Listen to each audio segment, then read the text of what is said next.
Manipur leingak ke ching da pangthokpa cabinet Meepham ge sarugama oina Churachandpur Dasu Pangthoktuna Manipur ge Apunba Saktam Kaidri Haibadu thabakna Utpiyu haina NPP Manipur State Unit ke IT and Frontal Organization ge General Secretary L Jayananda phongdorakli. Wafam asi Imphal East District ke manung chana leiba Tob Yaral Konjil da leiba Universal Friendship Organization UFO Headquarter number 4 ge kunmathoi suba Rising Day ge thoramda mahakna phongdokhibane. Thawramaduda President ki warol piraduna Jayanandana hai Manipurda thokliba irang asiga mari lainana koko minashinba miyamgi khongcharamada social activists amade politicians singsu saru yanaba haina appeal tawrapadagi mahaksu saru yaki khongcharaduda igilaman ina shingadabani haiba kholawasina mapung oina lauki maduda Manipurgi ngamkhai kaibi yaroi haiba kholawdi thoidongna takide basi karigino hairagade Manipurgi ngamkhai kaidabagi oirambasu yai laibok thibade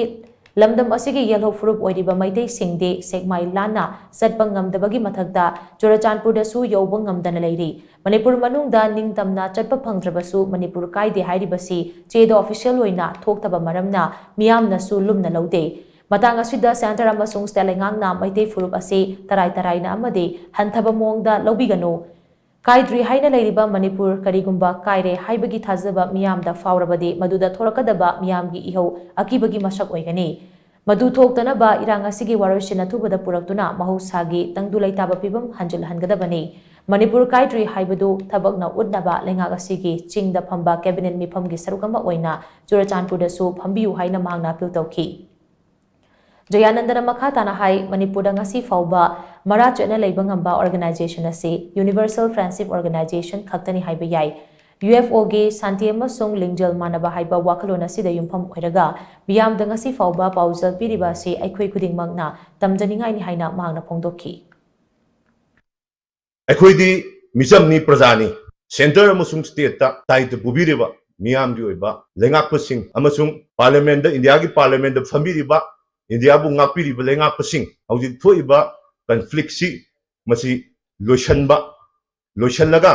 hanage dugum peace and normalcy hanjana ba aikoi kanna leiriba mari leinaba jingna yam seriously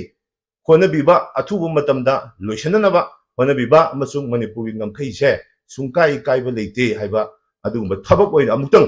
Manipurgi leiba state leiba government se machine amutang Churachandpur daga dum chalaga assembly akoi cabinet Meepham akoi chingda phamba cabinet Meepham do madu Churachandpur da amutang pangthokpiraga Manipur se kaide haina thajaba piba matam ado yoro haiba wafam se thamjari ba mari leinaba jinggi wafam da